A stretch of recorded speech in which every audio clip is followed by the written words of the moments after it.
আবারও কার্যচারী শুরু হয়ে গেছে। সন্ধ্যা ৬টা থেকে ফের অনির্দিষ্টকালের জন্য কার্যচারী জারি করা হয়েছে। তো আমাদের দেশে যে ভয়াবহ অবস্থা, এর জন্য আবারও কার্যচারী দাবি করা হয়েছে। তাহলে ভাবুন যে দেশের পরিস্থিতি এবং দেশের অবস্থা কেমন রূপ নিয়েছে। এবং এইচএসসি এক্সাম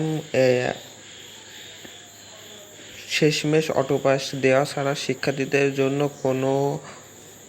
তাদের শিক্ষা মন্ত্রণালয়ের কোনো দাবি থাকতে পারবে না, কারণ অটোপাস দেওয়া ছাড়া কোনো উপায় নেই, কারণ কার্য জারি করা হয়েছে। কার্য জারি যদি করা হয়, কোনো শিক্ষা প্রতিষ্ঠান, সকল দেশের সকল অবস্থা অনেক খারাপ হতে চলেছে। কার্য জারি কেন দিয়েছে? কার্য জারি দেশের অবস্থা খুবই খারাপ হওয়ার কারণে কার্য জারিটি তারা নির্দেশ করেছে। আজ সন্ধ্যা ৬টা থেকে, আজকের ৪ তারিখ সন্ধ্যা ৬টা থেকে কার্যচারী করা হয়েছে অনির্দিষ্টকালের জন্য। কবে এই কার্যচারী খুলবে, কার্যচারী থেকে কবে মুক্তি দিবে আমাদের এই দেশকে? তো এই বিষয়ে আমাদের আরও জানতে আমাদের চ্যানেলটি সাবস্ক্রাইব করে রাখতে পারেন, পাশে থাকা বেল আইকনটি বাজিয়ে রাখতে পারেন। আমরা এসএসসি এবং সকল আপডেট নিউজ আপনার মাঝে উপস্থাপন করি। আশা করি আমাদের চ্যানেলটি সাবস্ক্রাইব করে রাখবেন, পাশে থাকা বেল আইকনটি বাজিয়ে রাখবেন।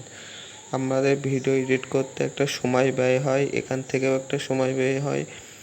আপনাদের ভিডিও আপলোড করতে, থাম্বনেল করতে, এইসবগুলো একটু সময় ব্যয় হয় এই নিউজগুলো উপস্থাপন করতে। তো আমি আপনাদের কাছে একটাই দাবি, আমাদের চ্যানেল সাবস্ক্রাইব করে রাখুন এবং আশা করি সকল আপডেট নিউজ আপনারা পাবেন। ধন্যবাদ সবাইকে।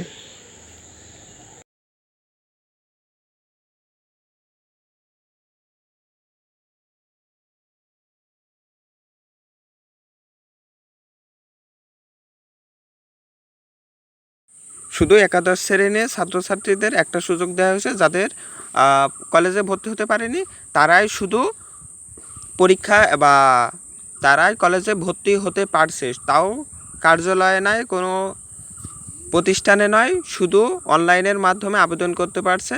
তারাই শুধু ভর্তি হতে পারছে, শুধু অনলাইনের মাধ্যমে, কোনো কাগজপাতি জমা দিতে পারছে না। কাগজপাতি জমা দিবে হচ্ছে আপনাদের যখন সকল কার্যালয় বা শিক্ষা প্রতিষ্ঠান খোলা থাকবে, আবার আগের মতো খোলা বা প্রতিষ্ঠিত হবে বা সুযোগ হয়ে যাবে, তখনই তাদের সকল কাগজপত্র কলেজে জমা দিতে হবে।